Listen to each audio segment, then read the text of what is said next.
ಯಾರೇ ಅಕ್ಕ ಬೆಂಗಳೂರು ಕಾಯೋಳು ಅಮ್ಮನಿಗೆ ಅಮ್ಮ ಅಣ್ಣಮ್ಮ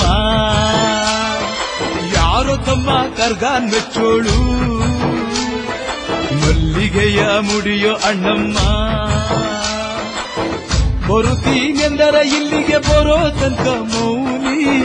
ಕೊಡುತ್ತೀನೆಂದರೆ ಹರಕೆ ಕೊಡೋ ತನಕ ಕೋಪಿ ಹಾಡಿದ ಮಾತನ್ ಮೀದಿರೋ ಭಕ್ತರ ಇವಳಿಗೆ ಇಷ್ಟ ಇಷ್ಟ ಯಾರೇ ಅಕ್ಕ ಬೆಂಗಳೂರು ಕಾಯೋಳು ಅಮ್ಮನಿಗೆ ಅಮ್ಮ ಅಣ್ಣಮ್ಮ ಯಾರೋ ತಮ್ಮ ಕರ್ಗಾನ್ ಮೆಚ್ಚೋಳು ಮಲ್ಲಿಗೆಯ ಮುಡಿಯೋ ಅಣ್ಣಮ್ಮ ಕಾಡು ಮಲ್ಲೇಶನೇ ಒಮ್ಮೆ ತಾಯ ಬೇಡಿದ